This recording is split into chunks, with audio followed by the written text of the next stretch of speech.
Hi, good morning. എല്ലാവർക്കും red റോസസിലേക്ക് സ്വാഗതം. ഇന്ന് ഞാൻ അമ്പലത്തിൽ പോകാൻ നിൽക്കുകയാണ് കേട്ടോ. അപ്പം മുറ്റത്തേക്ക് ഇറങ്ങിയപ്പോഴാണ് ശംഖുപുഷ്പം വിരിഞ്ഞ് കണ്ടത്. നല്ല തണലത്താണ് എൻ്റെ ശംഖുപുഷ്പം നിൽക്കുന്നത്. വല്ലാതെ പൂവുണ്ടായിരുന്നില്ല. ഇപ്പം അത് പൂവിട്ട് തുടങ്ങി കേട്ടോ. നീല ശംഖുപുഷ്പമുണ്ട്, വെള്ളയുണ്ട്. അപ്പം നമുക്ക് ഒരു ബ്ലൂ ടീ ഉണ്ടാക്കിയാലോ? ഈ നീല ശംഖുപുഷ്പം വെച്ചിട്ട് ഒരു ഗ്ലാസ് വെള്ളത്തിന് ഈ 2 ശംഖുപുഷ്പം ധാരാളമാണ്. ഇത് നല്ല മരുന്നാണ് കേട്ടോ, കുട്ടികൾക്ക് ഓർമ്മശക്തി ഉണ്ടാവാൻ. അതുപോലെ തന്നെ നമുക്ക് വയറിൽ ഈ ഫാറ്റൊക്കെ വന്നിട്ടുണ്ടാവില്ലേ, അതൊക്കെ കുറയാനൊക്കെ ഈ ശംഖുപുഷ്പത്തിൻ്റെ ടീ കുടിക്കുന്നത് വളരെ നല്ലതാണ്. അപ്പോൾ നമുക്കിതൊന്ന് ഉണ്ടാക്കി നോക്കാം. വളരെ കുറച്ച് ഇൻഗ്രീഡിയൻസേ വേണ്ടൂ ഇത് ഉണ്ടാക്കാൻ വേണ്ടിയിട്ട്. ചെറുനാരങ്ങയുടെ കുറച്ച് നീരും 2 ശംഖുപുഷ്പം, കുറച്ച് തേൻ ഉണ്ടെങ്കിൽ നല്ല ഒരു ചായ ഉണ്ടാക്കാൻ പറ്റും. നമുക്ക് ഇനിയിപ്പോൾ ചെറുനാരങ്ങയും തേനൊന്നും ഇല്ലെങ്കിലും വെറും ശംഖുപുഷ്പം വെച്ചിട്ട് തന്നെ നമുക്കതിൻ്റെ ചായ ഉണ്ടാക്കാം കേട്ടോ. കുറേ മധുരട്ടൊന്നും കുടിക്കരുത്, അങ്ങനെയൊക്കെ ചെയ്താൽ അതിൻ്റെ ഫലമില്ല. ശംഖുപുഷ്പത്തിൻ്റെ വേരും കൂടി നല്ല ഒരു മരുന്നാണെന്ന് പണ്ട് എൻ്റെ അമ്മ പറയുന്നത് കേട്ടിട്ടുണ്ട്. എനിക്ക് ആധികാരികമായിട്ട് പഠിച്ചിട്ടൊന്നുമില്ല കേട്ടോ ഞാൻ അതിനെ പറ്റിയിട്ട്. ഞാൻ ഓരോന്നിലും ഇങ്ങനെ വായിക്കണത് കണ്ടിട്ട് ഞാൻ നിങ്ങളോട് പറയുകയാണ്. അല്ലാതെ എനിക്കിതിനെ പറ്റിയിട്ട് വലിയ അറിവൊന്നുമില്ല. ശംഖുപുഷ്പം മരുന്നാണ്, അതറിയാം. പണ്ടത്തെ വയസ്സായ അമ്മമാരൊക്കെ പറയണത് കേട്ടിട്ടുണ്ട്. വീട്ടിൽ ശംഖുപുഷ്പം ഉണ്ടെങ്കിൽ അതിൻ്റെ വേരെടുക്കൂ, പാലിലരച്ച് കുടിക്കൂ എന്നൊക്കെ പറയുന്നത് കേട്ടിട്ടുണ്ട്. അല്ലാതെ എനിക്കറിയില്ല. ഈ ബ്ലൂ ടീ തന്നെ ഞാൻ യൂട്യൂബിൽ ഓരോരുത്തർ ചെയ്യണത് കണ്ടിട്ടാണ് ഞാൻ ചെയ്യണത് കേട്ടോ. അപ്പോൾ അത് കുടിക്കാൻ നല്ലതാണെന്നാണ് പറയണത്. ഞാൻ പലപ്പോഴും ബ്ലൂ ടീ ഉണ്ടാക്കി കുടിച്ചിട്ടുണ്ട്, എനിക്ക് പ്രശ്നങ്ങളൊന്നും വന്നിട്ടില്ല. അപ്പോൾ നമുക്കതൊന്ന് ഉണ്ടാക്കി നോക്കാം. അമ്പലത്തിൽ പോയി വന്നു. ചീരംകുളങ്ങര ഭഗവതി ക്ഷേത്രത്തിലാണ് പോയി തൊഴുതത്. അവിടെ നിന്ന് നവകം നടക്കുക, നല്ല തിരക്കായിരുന്നു. ഇന്ന് ഞങ്ങളുടെ വകയൊരു പൂജ ഉണ്ട് അവിടെ. അപ്പോൾ തിരിച്ചു വന്നു. അപ്പോൾ നമുക്കൊരു ബ്ലൂ ടീ കുടിക്കാമെന്നാണ് വിചാരിച്ചത്. 2 ശംഖുപുഷ്പമാണ് ഞാൻ ബ്ലൂ ടീക്ക് എടുത്തിരിക്കുന്നത് കേട്ടോ. അത് നമുക്ക് ഈ ചായപാത്രത്തിൽ ഇട്ട് കൊടുക്കാം.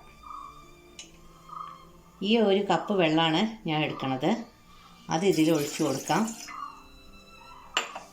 എന്നിട്ട് നമുക്ക് ഇത് ബോയിൽ ചെയ്യാം. ഇത് തിളക്കട്ടെ, അപ്പോൾ കാണാം അതിൻ്റെ സവിശേഷത. കളറ് മാറി ഒരു ലൈറ്റ് വയലറ്റ് കളറ് വരുന്നുണ്ടില്ലേ. ഞാനിത് 2-3 ചേർത്ത കാരണമാണ് ഇങ്ങനെ കളറ്. കുറേ ചേർത്ത് വെച്ചാൽ ഇനി നല്ല കളർ കിട്ടും കേട്ടോ. ഞാൻ 1 കപ്പാണ് എടുത്തിരിക്കുന്നത്, അത് കാരണമാണ് ഇങ്ങനെ ഒരു ലൈറ്റ് കളറ്, നല്ല ഭംഗിയുള്ള കളറ്. ഇനി നമുക്കിത് ഗ്ലാസ്സിലേക്ക് ഒഴിച്ച് നോക്കാം. നാരങ്ങ ചേർത്താൽ വേറൊരു കളറായി മാറുന്നുണ്ട്. കപ്പിലേക്ക് നമുക്കിത് ഒഴിക്കാം കേട്ടോ.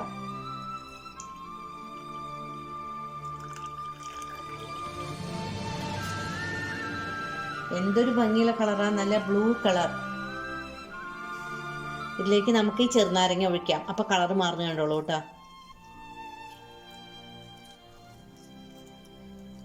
ചെറുനാരങ്ങ ഒഴിച്ചു കഴിഞ്ഞാൽ അത് വയലറ്റ് കളറായി മാറും കണ്ടോ. വീട്ടിൽ ശംഖുപുഷ്പം ഉണ്ടെങ്കിൽ എല്ലാവരും ഇതൊന്ന് ട്രൈ ചെയ്തോളൂ. നിങ്ങൾ രാവിലെ അത് വെറും വയറ്റിൽ കഴിക്കുകയാണെങ്കിൽ വളരെ നല്ലതാണ് കേട്ടോ. നമുക്കിതിലേക്ക് 1 സ്പൂൺ ഹണി ഒഴിച്ചു കൊടുക്കാം. പഞ്ചസാര യൂസ് ചെയ്യേ വേണ്ട.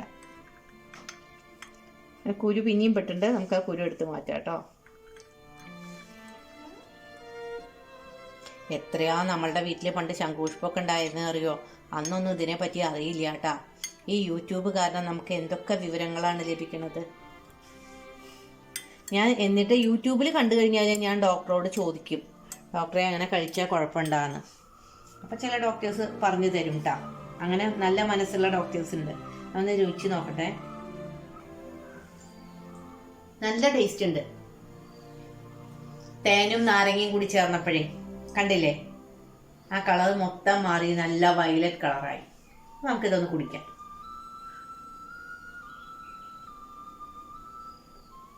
എല്ലാവരും ഇത് ട്രൈ ചെയ്യൂ. നമ്മുടെ ശരീരത്തിന് വളരെ നല്ലതാണ്. പ്രിസർവേറ്റീവ്സ് ഒന്നുമില്ല. നിങ്ങൾക്ക് എൻ്റെ വീഡിയോ ഇഷ്ടപ്പെട്ടോ? ഇഷ്ടപ്പെടുകയാണെങ്കിൽ നിങ്ങൾ ലൈക്കും ഷെയറും ചെയ്ത് എന്നെ പ്രോത്സാഹിപ്പിക്കണം. എല്ലാവർക്കും നല്ലത് വരട്ടെ. ശുഭദിനം.